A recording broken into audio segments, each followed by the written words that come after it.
Communication skills सिर्फ बोलने की कला नहीं है, ये एक साइकोलॉजिकल हथियार है और अगर आपने इसे मास्टर कर लिया तो आप किसी को भी इन्फ्लुएंस कर सकते हो।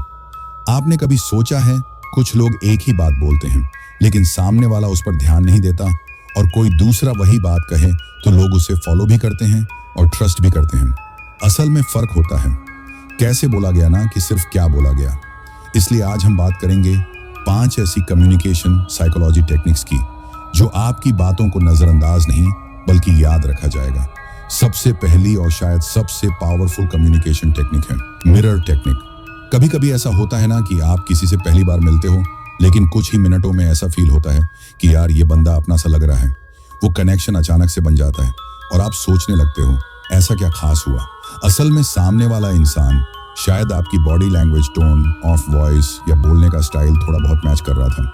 इसे ही कहते हैं मिरर टेक्निक। इसका मतलब ये नहीं कि आप सामने वाले की नकल करो कि अगर वह हाथ हिलाए तो आप भी हाथ हिला दो या अगर वो खांसे तो आप भी खांसो नहीं, वो तो फेंक लगेगा। मिररिंग सेटल होनी चाहिए, इतनी सॉफ्ट कि सामने वाला खुद भी नोटिस ना कर पाए लेकिन अंदर ही अंदर उसे लगे कि हाँ यार ये बंदा मेरे जैसा है, इस पर भरोसा किया जा सकता है।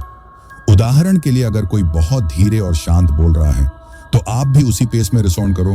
अगर वो थोड़ा इनफॉर्मल है, रिलैक्स होकर बैठा है तो आप भी थोड़ा कैजुअल हो सकते हो विद इन लिमिट्स। इससे सामने वाले के सबकॉन्शियस माइंड को यह सिग्नल जाता है कि आप उसकी वेवलेंथ पर हो और ट्रस्ट लॉजिक से नहीं, फील से बनता है। यही फील मिरर टेक्निक से पैदा होता है। FBI नेगोशिएटर से लेकर टॉप CEO तक इस टेक्निक को यूज करते हैं क्योंकि इससे सामने वाला साइकोलॉजिकली कंफर्टेबल फील करता है और ओपन हो जाता है। लेकिन ध्यान रखना, ओवरडू मत करना वरना सामने वाले को लगेगा कि आप फेक हो और सारी कनेक्शन वहीं टूट जाएगी। एक बार ये टेक्निक नेचुरल तरीके से आ गई ना तो आप किसी भी इंसान, चाहे वो क्लाइंट हो, स्ट्रेंजर हो या कोई अथॉरिटी फिगर, उसके साथ एक इनविजिबल कनेक्शन बना सकते हो जो आपकी बातों को ऑटोमेटिकली ज्यादा पावरफुल बना देता है। और ये तो बस शुरुआत है। अब बात करते हैं दूसरी टेक्निक की, पावर ऑफ पॉजिंग। अब सोचो, आपने कभी किसी ऐसे इंसान को बोलते सुना है जो बिना रुके, बिना सांस लिए बस बोले जा रहा हो, एक ही फ्लो में, सेम टोन में। क्या आप ऐसे इंसान की बातों को ध्यान से सुनते हो? शायद नहीं, क्योंकि बिना पॉज के स्पीच सिर्फ नॉइज बन जाती है। लेकिन अगर कोई इंसान थोड़ी थोड़ी देर में पॉज लेकर बोलता है तो आपका दिमाग अलर्ट हो जाता है। साइकोलॉजी कहती है कि इंसान का दिमाग साइलेंस को सीरियस लेता है। एक पॉज आपकी बात को सिर्फ क्लियर ही नहीं करता बल्कि उसे पावरफुल भी बनाता है। उदाहरण, अगर कम्युनिकेशन में पावर चाहिए तो साइलेंस को समझो, उस पॉज ने उस लाइन को कितना गहरा बना दिया। देखा, वो 1 सेकंड की चुप्पी आपकी बातों में वजन डाल देती है और यही पॉज आपके शब्दों को, आपके इमोशंस को और आपके प्रेजेंस को और भी असरदार बना देता है। बराक ओबामा, स्टीव जॉब्स ये पॉजेस के मास्टर्स थे। वो सिर्फ बोलते नहीं थे, उनकी बातों को लोग महसूस करते थे क्योंकि silence is not empty, it's full of meaning. लेकिन हाँ, ये पॉज का मतलब यह नहीं कि आप अजीब तरह से चुप हो जाओ।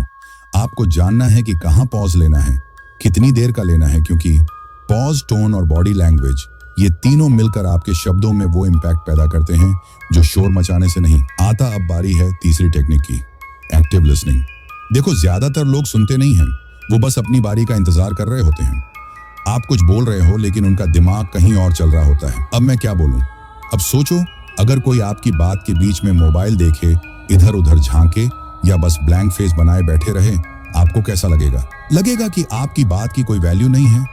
लेकिन वहीं अगर कोई आपकी आंखों में आंख डालकर सुन रहा हो, बीच बीच में रिएक्ट कर रहा हो, हल्के से सिर हिला रहा हो, तो आपको अंदर से लगेगा हाँ यार, ये बंदा मेरी बात समझ रहा है।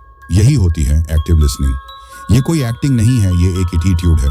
और सबसे मजेदार बात, जब आप किसी की बात ध्यान से सुनते हो तो वह भी आपकी बात को ध्यान से सुनता है। कनेक्शन 2 तरफा बनता है। 4, इमोशनल लेबलिंग। इमेजिन करो, कोई इंसान परेशान लग रहा है लेकिन कुछ बोल नहीं रहा। आप उससे कहो, लगता है तुम थोड़ा फ्रस्ट्रेटेड हो, सब ठीक है। बस इतना कहना उस इंसान को एक तरह की रिलीफ देता है। उसे लगता है किसी ने मेरी फीलिंग्स को बिना कहे समझ लिया। इमोशनल लेबलिंग का मतलब है सामने वाले के इमोशन को एक नाम देना। शायद ये सिचुएशन आपको थोड़ा एंजाइटी दे रही है। ये छोटी छोटी लाइंस बड़ी बड़ी दीवारें गिरा देती हैं। और अब आखिरी टेक्निक 5, एंकरिंग कॉन्फिडेंस। हर कोई कॉन्फिडेंट नहीं होता लेकिन कुछ लोग सीख जाते हैं खुद को कॉन्फिडेंट दिखाना और यहीं से फर्क पड़ता है। सीधी कमर, आई कांटेक्ट और स्टेबल टोन, ये सब चीजें सामने वाले को साइलेंटली सिग्नल देती हैं, I am in control. Confidence एक वाइब है और जब आप उसे बार बार प्रैक्टिस करते हो, आप उस वाइब में खुद को एंकर कर देते हो। फिर चाहे कोई भी सिचुएशन हो, आप कनेक्ट कर सकते हो, इन्फ्लुएंस कर सकते हो।